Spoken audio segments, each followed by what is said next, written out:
It's good to be back here on the Pichy and Palscast with my friend Matt who hates anime. How are you doing? Hello, I'm doing alright actually. I was not that happy about an hour ago, and now I'm feeling much better. Now you're feeling, I guess, contented rather than happy is the best way to be feeling right now? Yeah, I didn't want to get too complicated about it.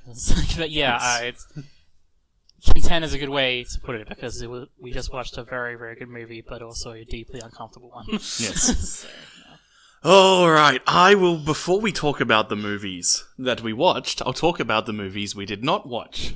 I had a couple of ideas for closing out All's Hallowed Eve Spooky Spooks, and the idea that I had to do some Twilight movies was to do one of the Twilight movies. I was thinking New Moon because it's the most entertaining to me, and pair it up with a film made around the same time that was targeted at teenage men. And find one that I hate, which is targeted at that audience, and compare and contrast things like critical reception, our feelings on them, what things we find as acceptable stuff to laugh at versus what we don't, and what this says about norms and the like. So I was going to use like Pineapple Express, The Hangover, or Transformers Revenge of the Fallen as my comparison point here. And look how there is very much this double standard when it comes to things aimed at girls being inherently ickier than really gross things, which are probably way less healthy to be watching than Twilight New Moon. But they're aimed at boys, so therefore everything tends to give it more of a free pass. But you can probably tell from just me doing this preamble that that's basically all I had. And so I didn't think it would really make for an interesting episode of the sorts of length that these things have wound up. If you would like me to actually take a crack at that idea, then give a note in the comments. If you'd like me to, if you have some other idea for how I could be discussing and tackling Twilight, then also give a note about that in the comments. I do read the comments, sparse as they are at the moment. One day we'll make it big. Yes, very big. With the anime crowd, obviously, and that would just make my life worse and worse. Look, we all need villains. We need heels to get heat. I'll be the one who draws all the heats. Yes. And be like Adam, our savior, for liking and enjoying anime. This is the lesson of life, I guess. Also, the WWE. I'll make Crown Jewel jokes another time. We'll do that once we're off the air, because... whoa, that was a moment. Well, speaking of uncomfortable. Yeah, speaking of uncomfortable. Did you see that frickin' Shane McMahon tweet right before the show went on the air? I did not. I'm trying to... Well, I said uncomfortable, and because of that, I'm trying to stay as far away as I can from the whole... Alright, no, I think I'm just wasting airtime talking about WWE, unless you want me to start rattling about gross politics. I think any time spent on WWE, in some ways, is a waste of time. Well then, moving on. Since we did zombies, which I guess I would describe as one of the more sociological tropes for horror, as it's very much about looking at aspects like consumerism and group identity and so on, and vampires tend to be more of a political and economic trope, where it's about looking at the ways that the wealthy exploit the poor. And so from there, I feel that the psychological options are ghosts and werewolves. Werewolves usually being like the ways that we view ourselves and senses of operating in ways that are beyond our normal control and sets of morality. Whereas ghosts are a bit of that, but also very much looking at the long-term impacts of the past on ourselves. These things that happened before have come again to remind us of unfinished business and other such matters. So with that in mind, I decided to take two extremes with looking at ghosts. A very deeply personal ghost movie, and the Babadook. No. You monster. Yeah, I set that one up pretty well. No. So you decided to watch a film by let me check the name there. I always forget this director's name, which is shameful of me. He deserves to be forgotten. No. I'm gonna lay into the story, but yes, we watched Nobuhiko Obayashi's House from 1977, and we watched The Babadook, which is, if you have not seen it, one of the best horror films of the last decade. And let's start with House. I guess I should tell you a bit of the production story here, because I think it's a really good example of some of the strengths that horror as a genre has in terms of the logistics of filmmaking, which is horror movies are often very cheap to produce and tend to have high reward, because you just make some posters with, whoa, spooky thing, and people who really like to get that adrenaline rush from being spooked by the spooky spooks, and getting that brief moment of fight or flight kicking in while you're in a dark cinema, they'll go, hey, sure, I'll watch that spooky spooks, that looks kind of fun. Making it one of the lowest risk, highest reward genres across the world. And this allows for all sorts of things to happen. It means that if you want to make a politically risky movie, being able to write a horror film with political ideas is much more likely to have less producer oversight than making, say, an action movie or a drama. Especially a prestige drama like you're trying to get an Oscar with. Similarly, people can come up with all sorts of wacky, crazy ideas and really play around with the technical aspects of how you produce film. And you can get away with it because there's such low expectations, both on the producer's end and to a certain extent the audience's end. And so with all this in mind, the way that HOUSE came to be is that Toho, one of the largest film studios in Japan, were looking at ways to cut costs in the late 70s. Those Godzilla movies costs were starting to mount up and the like. And so they needed to just they wanted to find ways to get content out there without spending too much money. And they hired some people to write some scripts. And someone wrote this script for a spooky ghost movie where there's a house which is run by an evil woman who wants to eat girls. Very, very typical schlock ghost stuff. And producers at Toho saw the script and went, this is terrible. This is never gonna work. Why did we pay someone to make this awful script? And then Nobuhiko Obayashi, who was at the time mostly an advertisement producer, happened to be floating around the studio at the time looking for ways to expand his career. And he wound up popping around to a few of these meetings and saw that this script was floating around and it was basically the only script that was completed that was sitting around at the time. And so he looked at it and went, I can make that work. Give me a bit of money, let me use one of your sets, and we'll fiddle around and I'll work something out and I'll make it happen. So they went, yeah, okay, here's a little bit of money, find the cheapest actors you can. So he hired a bunch of completely rookie actresses. And, like, 2 actors. I think there's 2 men present in this film. No, 3. There's the guy in the truck that I forgot. Oh, yeah. He's all, hey, it's busy traffic. Watch it, I'm trying to drive here. And he doesn't say that. He does not use that tone. So he gets just cheap people, 1 set, paint a few matte paintings, find a couple of special effects guys who he knew from advertising. Let's fucking do this. He gets on set. He hands out these crappy scripts. People start trying to shoot the scenes. And they're all, what do we do? Like, this writing is garbage and this premise is terrible. They'd already paid, since something Toho would do is they'd often just pay people to make sets of stock music that they could then use. So he'd chosen out the tracks he was going to use in the film before they'd done filming or editing. So this is not a temp-edited film. And Obayashi goes, okay, here's what we're going to do. I'm gonna play the music, and then you'll understand.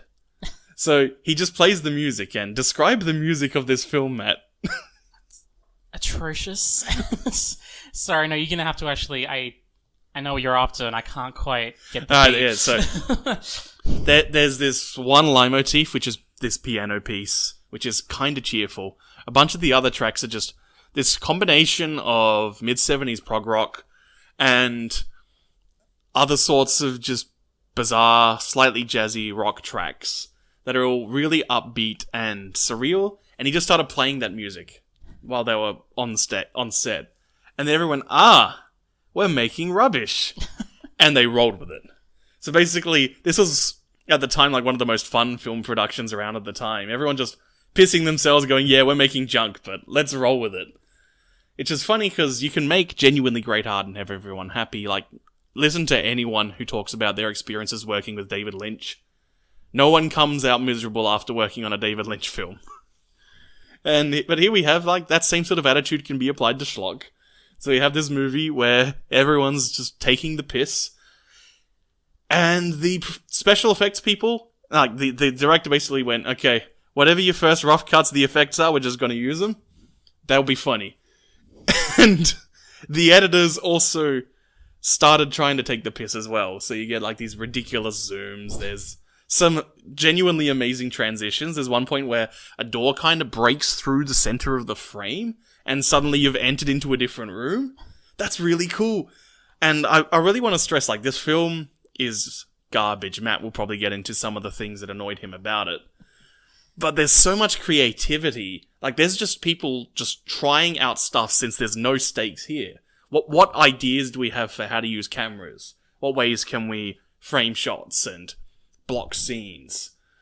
And, like, since he was playing the music while on set, most of the audio was unusable from the actual recording, so every single line in this film is dubbed in post. Which is really obvious when you watch it. People are saying words, and their mouths aren't moving a lot of the time. Which at times is then used for really good effect, where, say, the evil witch, there's a witch in the house, by the way. And there'll be moments where she's switching tone of voice mid-sentence, but you can see that the entire time she wasn't actually speaking. Likewise, the film has really heavy use of medium-range wide shots, which were generally considered to be really poor for the dialogue scenes in which they're used. But I think adds to this certain sense of surreal detachment a lot of the time where, because it's not like it doesn't know how to use close-ups. It frequently does close-ups and shot reverse shot. But a lot of the times where that would be the most emotionally valuable technique to use, it then pulls away to go back to this wide group shot. And then you're like, whoa, what's happening here? Like, is this real? Are any of these people here? And I think, is this real, was a question you asked me several times while we were watching this, Matt. Yeah, I understand that, yeah, that there's, you can see where the creativity can come from the fact that there are just no stakes with this thing, but it also means there's just investment levels from the audience are at an all-time low throughout the entirety of it, and I will be honest, it's kind of like a joke that is funny at first, but then just wears thin as it goes on. So I was enjoying myself probably for the first 20 minutes, as it's just funny. Like, it's just ludicrous. Like, every line that is said is dumb. Every action is dumb. There's a bit like, before they even go to the house, where like there's like an old man going down like some stairs. Yes, and he does a pratfall. Yeah, and he gets hit by a car, and he's like spinning around. Yeah, he's like, spinning around in a walk. Python-esque way, you know, just like, and you're like, what the fuck is going on?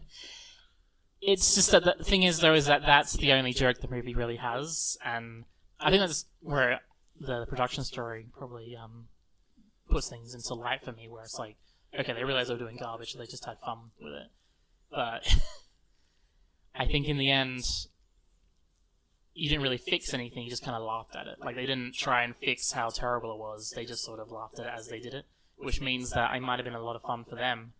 But after about 20 minutes, when the joke of, oh, this is terrible, kind of wears a bit thin, it just turns into this kind of detached noise. Like, that's my main thought about this film. Just like, it was so noisy. Like, it never shut up for the entirety of its run. It had, I think we discussed this, right? There was music at every moment playing. Yeah, I said there was music, but I did not mention that you will hear this film's central leitmotif 92% of the time.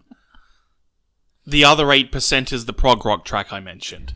We thought that they might have overdid that little beats from the noir film we watched. The Third Man theme? Yeah, the Third Man theme. Oh, you thought that. I love it. Alright, that might have been slightly overused. That's nothing compared to this. It just never stops shouting, it never stops this music. It's visually noisy as well. Yeah. It's like watching it's just something really colourful, like just someone throwing paint at a wall. Have you ever seen the film clip to MacArthur Park? I don't think so. There is a bit where the music gets particularly chaotic during a breakdown, and the visuals match that. That's the movie. you've got like 80 minutes of that sort of cacophony. So like, if you are along for that sort of ride, and you want to have just this surreal psychedelic experience for a horror movie, then this is absolutely going to be down your alley. The film made some money at the time, and Obayashi went on to actually have a really prolific career, and he made some genuinely good movies and some highly influential texts. For example, he directed a film called The Girl Who Leapt Through Time, which people mainly know now because it was adapted as an animated film by Mamoru Hosoda in his directorial debut. So Obayashi did actually have this legacy. And you can see, like, when he's got experience and perspective, how some of the creativity in how this film was composited, when actually then focused with an actual goal, could lead to actually becoming a good filmmaker. Yeah, like, I'm not gonna... Even if I watch something that's absolutely terrible, like, that doesn't define... Just one movie isn't going to define one guy's career. Like, you'd see most stories about great directors or storytellers of any kind. You'll often look back at their early work and it won't be very good at all. And often will be because they just got whatever they were given. I guess this is why, like, M. Night Shyamalan was so exciting when The Sixth Sense came out. Because it's, whoa, this guy's right out the gate doing this genuinely great thriller with this fun twist that makes you really recontextualize how well constructed everything else in the film was. And then he just had nothing in the tank.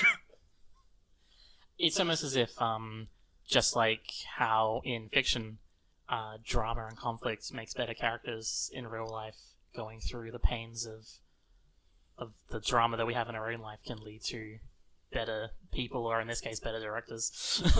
Which is kind of a theme of the Babadook, in some ways, isn't it? Yeah. Before we go on to do not watch this movie. We watch this movie. No, watch this movie. Do not watch this movie. Watch this movie. If you've decided that you have to watch this movie because Adam is telling you, or for whatever other reason, we watched this in a mostly dark room, and it was like, there's still some light. If you were like in a really dark room, I think you'd probably go crazy. Like, the color and the noise, you would turn into an insane person by the end of it, so be careful. Like, specifically, if you are a fan of bad movies, this is the sort of bad movie that is well worth checking out if you're not familiar with it. It's sort of in the last 20-ish years started to enter the bad movie pantheon as a title people recognize. There's a Blu-ray release by Criterion you can get now, and it sometimes pops up in cult cinemas. If you are interested in that sort of thing, you really owe it to yourself to see this film. Like, you think about, like, Troll 2 is a memorably bad movie because it's trying to use horror to decry against vegetarians, and it's made by an Italian man and woman who can't speak English and have an entirely English-speaking crew. The Room is a rich banker buying his way into a movie so he can whine about a breakup. The Book of Henry is someone trying to make this clever film about family, but genuinely doesn't understand empathy. He's probably a lizard person. Yeah. And this is a movie where it's just, okay, no stakes, but we've got competency. Let's just go wild. You want to see the portrait of a cat vomit so much blood that it fills a room, which then drowns someone to death? You want to see someone shaking hands and setting them on fire? You want to just have a dancing skeleton in the background in several scenes? You want to have an evil old hag just mugging for the camera every time? She's not even really a hag. She's quite an attractive lady in this film, but like, you want to see a witch just mugging for the camera every time she's on set? Watch this movie. She even, like, swallows... Oh, you want to see flying heads? There's a flying heads scene. It's awesome. That's one of the first horror scenes in the film, right? Like, when... They name all the characters, like dwarves. Like, like the seven dwarves. There are literally 7 of them. And their names, like, correspond to their one attribute. Trait, yeah. Yeah, there's Gorgeous, Fantasy. So Gorgeous is the heroine. Fantasy is the actual heroine. Yeah. Professor is the smart one. Kung Fu. Kung Fu is the sporty action one. And she's got one of the few unique pieces of music in the film, where anytime she kicks something, it plays this bad Kung Fu movie beat. There's Mac, who's the hungry one. What are the other two? I don't remember. Don't blur Oh together. no, there's Sweet, who's specifically to use a Japanese trope. She's the Nadeshiko Yamato. She's the demure housewife type one. And the other one is Melody, who likes music, which means she decides to start playing on the obviously evil piano. We know it's evil because the first time she starts to play it, it bites her finger. But then she keeps wanting to play the leitmotif, which is diegetic. It is in the film, sitting there with the sheet music, which she then reads and plays. And this causes the piano to go wild colours, then come to life and eventually eat her. Yeah, that eating scene was pretty crazy. And I'm mentioning that the music is diegetic in this scene because the backing music, the non-diegetic version of the leitmotif is playing, while at the same time, the diegetic piano is also playing. There are multiple instances of this film's soundtrack playing over the top each other, out of sync at the same time. Did I mention this is a noisy film? Like, that is an inspired level of noise. Fine, if you have to watch it, just watch it. Just Yes. don't talk to me about it ever again. Oh, you're never gonna forget this, and I'm never gonna let you forget House. Forget that Hugh Laurie procedural. This is the real House. Well, I guess that's fair because the other movie we watched is also something that I probably won't forget ever. For better reasons, though. So I guess we should move on to the Babadook. I think you can see why I put these two films together. Now, how we have this noisy comedy film using some oh no, people in the past have regrets, and now some murder's gonna happen, and then we get to what is the Babadook, Matt? The Babadook is about a single mother who is... Okay, that's one answer. Okay. No, I just threw out the question, what is the Babadook, and I just wanted to see how you would answer this question. Oh, right. Oh. Babadook is a mental health issue, or Yeah. it's The also... The Babadook is grief. Yeah, the Babadook is grief. It's dealing with loss. It's... it's suffering. It's from- also a 2014 film, so Yes. give your plot summary now. Oh, okay.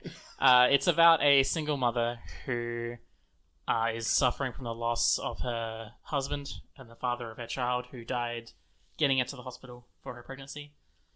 And it's generally just about her trying to fight her own demons, however you want to put It's it. The her movie- not dealing with her grief. Yeah, basically. And it's her struggling to not kill her son. Thematically, you could look at it as a demon, as a monster that's inside of her. If you want to look at it more practically, you would think of it as her suffering from some kind of mental health issue. And that's the movie. Like, it's a very simple movie in that way, but it's an incredibly engaging one and an incredibly emotive one. So, yeah. Yeah.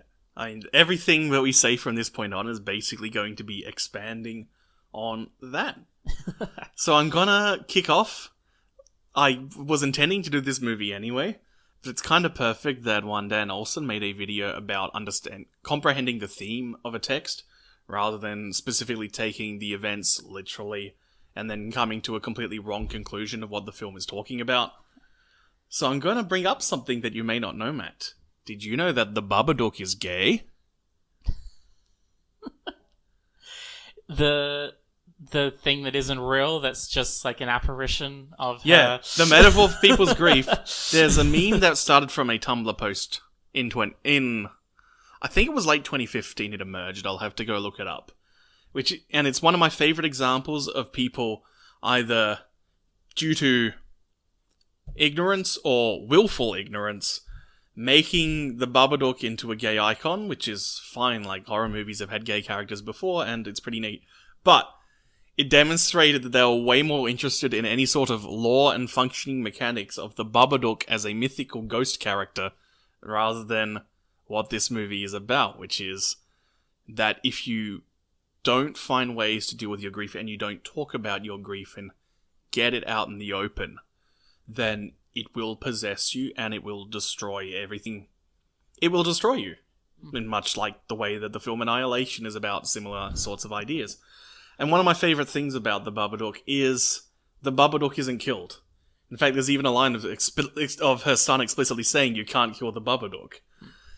All you can do is manage it. And you need to feed it. You need to find ways to air your grief and discuss things with people. I was wondering how this film would impact me because my sister has cancer now. And we're going to find out. We'll get some more information on it tomorrow, but it is entirely possible I will not have a sister by this time next year. And so this film was starting to hit me. We'll see how I'm feeling next year if I watch this movie again around the same time. Yeah.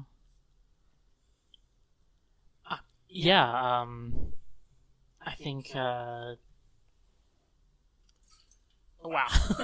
I would also say that, isolation is another thing that we talked about, like, not airing it out, not talking about your grief with people, trying to get in public. I think as well, this movie has a real running theme of just how isolated, the mother and the son is just from the world in general. They have their connections with family and friends or workers is just completely just non-existent, really. Yeah, because this is something that can happen when you're feeling guilty about something as well as grieving over something, is that because you become reluctant to discuss these concerns, it becomes more and more easy to then just pull away and have the most superficial relationships you can with people just to get through so you can go back to stewing and wallowing. And we all need times for self-care and for introspection, but when this becomes your predominant mode of life is when it's able to really start consuming you. Yeah. What was the way to go from there? Line break. It's...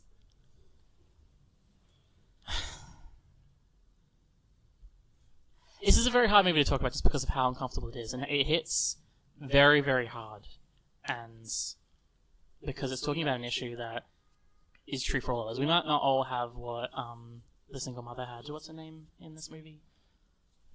Emily? Emily? It almost doesn't matter because there's so few characters that knowing their names really isn't that big of a deal.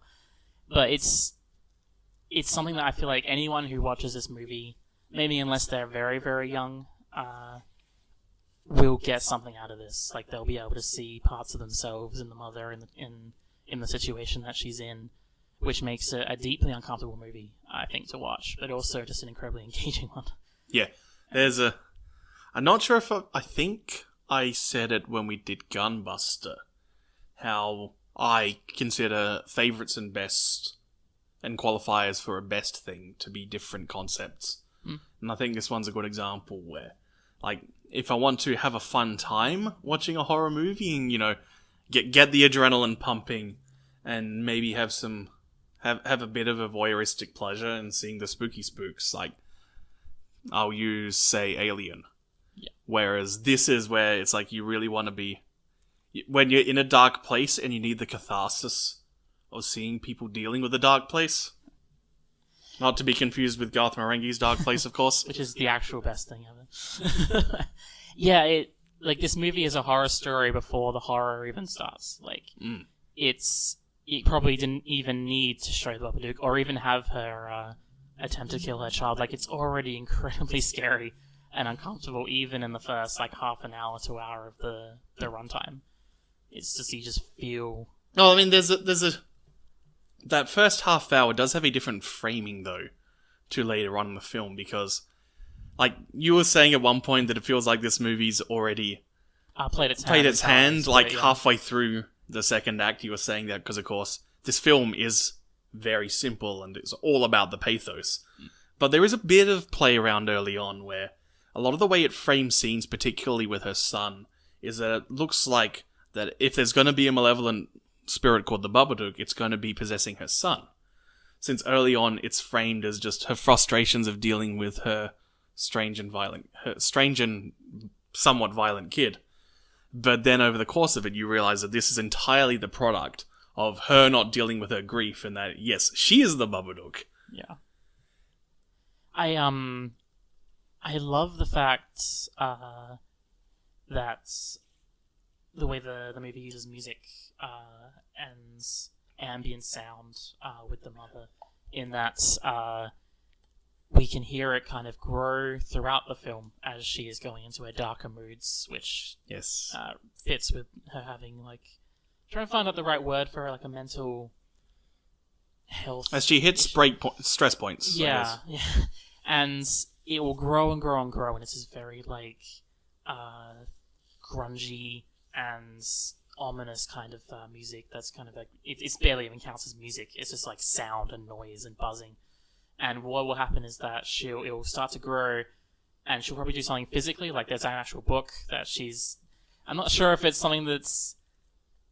she just found one day. There's a line where they mention that, in addition to her work in a nursing home, that her hobby thing is that she writes books, in particular children's books. Yeah. So this is this is clearly a book she was working on and abandoned when her husband died, and that serves as, and that's why the kid would be so familiar with it, because it's like he's seen this legacy of what she was before this happened, just floating around and being this reminder, and in a ways like. That's where part of the fainting of maybe the kid's going to be the Babadook comes from, is like they're both tied around the same thing. They're both products of her. Yeah.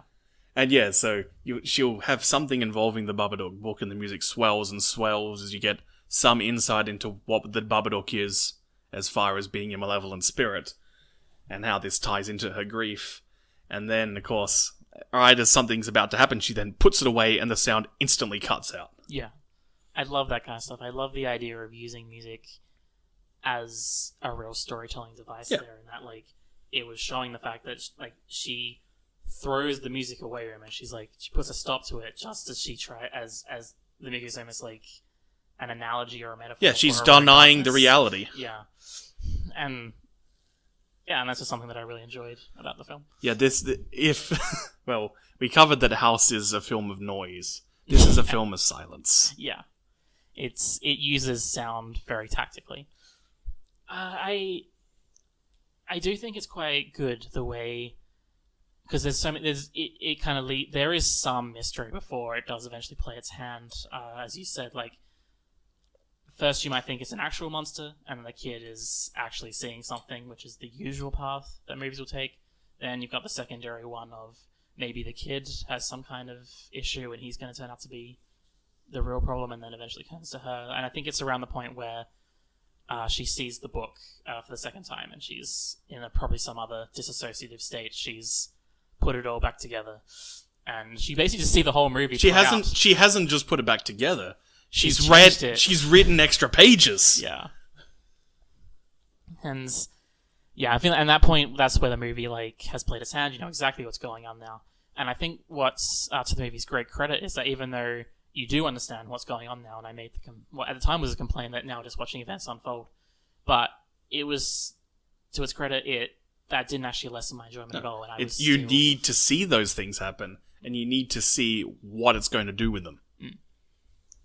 I think one thing that I probably not enjoyed quite as much, one of my few complaints I'd have for the movie, is just because it's such a grounded movie and because it's such a personal movie, the horror is from a very personal place. It's a very grounded, very realistic, almost kind of movie.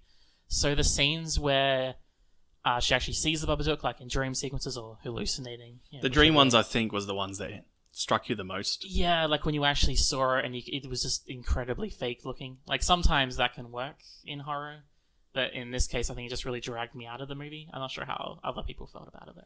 I like the dream where it's climbing on the roof and leaps into her mouth for being this moment of genuine, absolute, undeniable transition. But yeah, I kind of agree with you here. Like he could like I mentioned when it happened, that is like, you gotta have some spooky shots for your trailer, because if you're trying to sell people to come see your spooky spooks, it's called the Babadook, you want to have this malevolent figure that you can put on your poster, and also you need some scenes of the monster thing going "Roar," which you can then put in the trailer, so then people go, "Oh, it's a scary monster movie. I like seeing those." I suppose if you're really clever, you might cut it from the movie then, because I think you could have done the scene almost exactly the same as just have her looking at the ceiling and looking scared, and then just having the camera kind of zoom in and zooms into her mouth, and I think that would get the exact same thing across without actually having to see this really bad CGI. Yeah, especially since this film is a great example of how few items you need to make a horror movie, as it's shot on location in a school, in a nursing home, and in a house. And for most of the scenes with the Babadook, it's just some clothes on a coat hanger. And it's very scary every time it happens. Not, ooh, a monster's gonna get you, but just, oh shit, she's getting to that next level down in her psyche.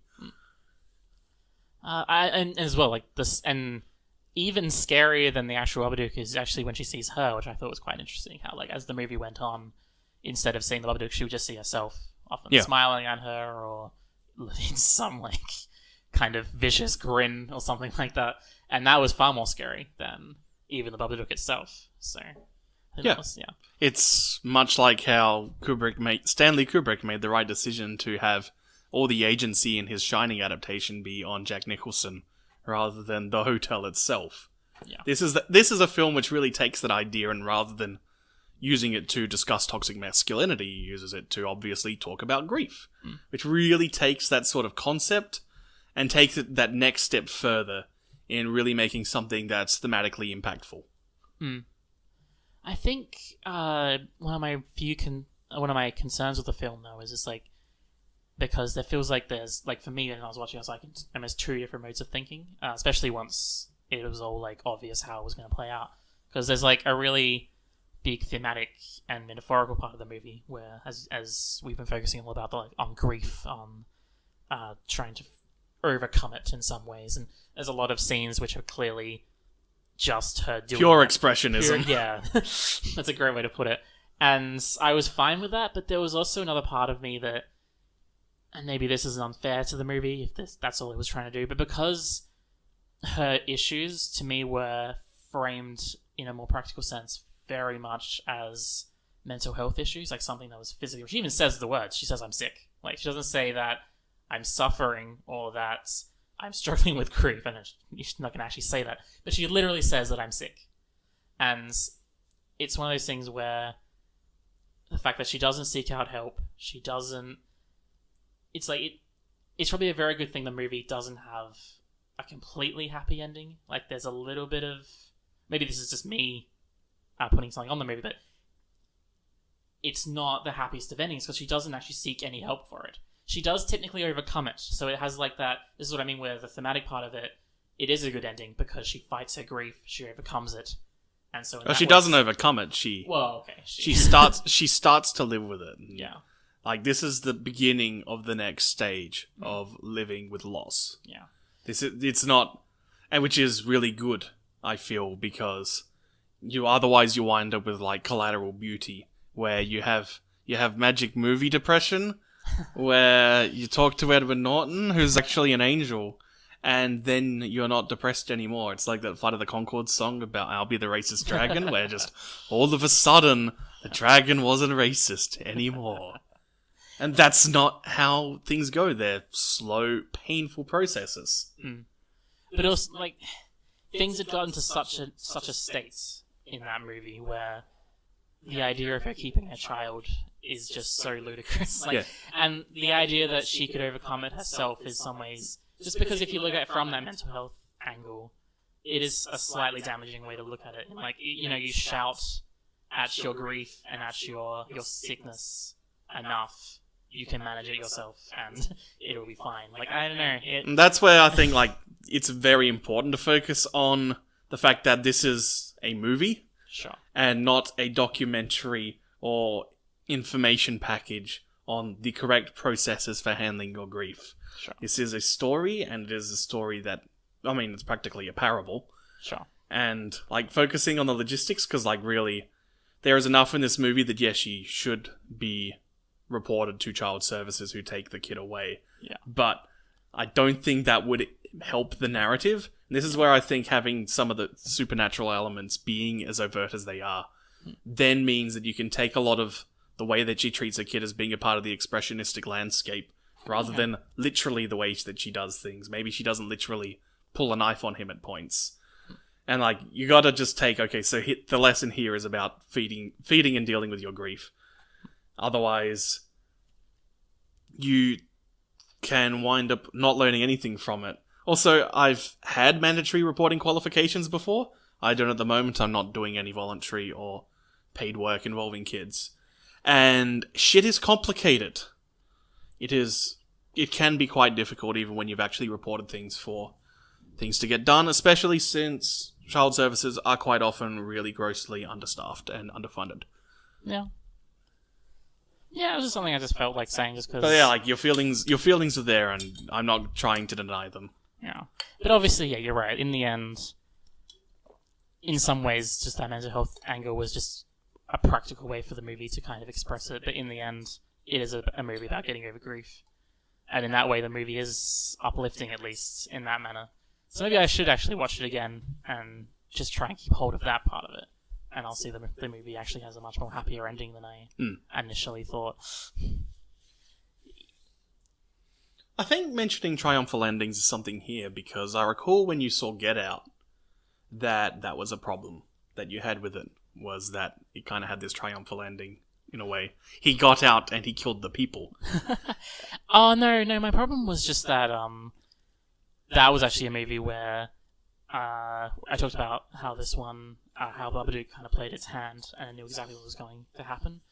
But it was fine because I was invested in the way it just did it. I think with Get Out, it was just like, once you found out their master plan, I did just kind of feel like there was a bit of a come down there, where it was just like, now he has to go kill the people. And it just I don't know, to me that was the weakest part of the film. Yeah. Just because. That was just the point I was going to get to, is that, like, it's easy to say, and I'm not saying that you're saying this, but this is just my way of introducing an idea that sometimes people will complain about horror movies which don't end with a completely downer ending, with spooky, macabre things and now everyone's dead, or ending with some scary hook that the horror lives on.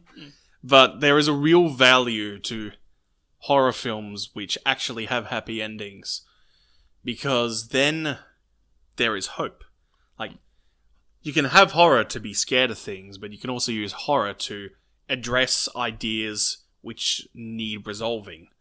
And if you then introduce the idea, but then just end with that dystopian style approach where and then everything continues to suck, then you feel like crap, and you can really let a hopelessness pervade your worldview. Whereas horror movies, which actually do have some degree of release, can then really, really be useful as text for actually helping people overcome problems in the world. Yeah, and in a real simple way, you can often... and like, Get Out needed to have a triumphal ending with the themes that film has. Yeah, you can often almost spot like a bad or a cheap, maybe is a better way, like a cheap schlock horror film from an actually genuinely quite well made one, just from by seeing what their endings are. Because you see a lot of like schlock slasher films or horror movies and that kind of thing will often have the cheap, the monster's back right in the last scene of the film, like that kind of just. Oh, actually, no, they all just died. And that's something nowhere near as good as a Get Out ending or a Babadook ending, or even we talked about how much more we liked the original Dawn of the Dead compared to the remake, which also had a much more uplifting ending compared to the remake. So, yeah. Any other comments you have in your notes? You made a few. I did make a few, but... No, Yeah, I must apologize, because this is a hard movie to talk about, I think. Because, especially straight afterwards, because it is such an emotive movie, and it is such an impactful movie. This is a very powerful film. And it does get under your skin, which is funny, because that is what the Babadook does. He wants to be let in. It kind of leaves you in a bit of a state afterwards. This is not a movie to watch... if you have something to do afterwards. This is a movie to watch on a Sunday, which it is today.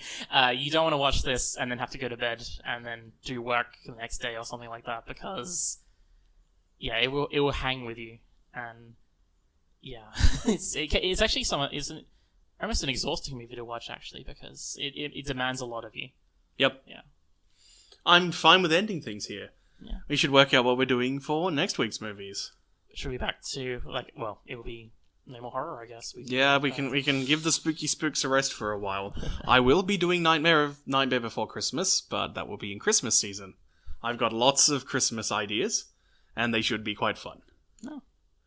Happier times then for the Pichy and Palscast. Happier times? I hate Christmas! Oh. It's gonna be a 4-week series on why I hate Christmas. Alright, well. Alright, on that note, have a happy holiday, and we'll see you next time. Bye.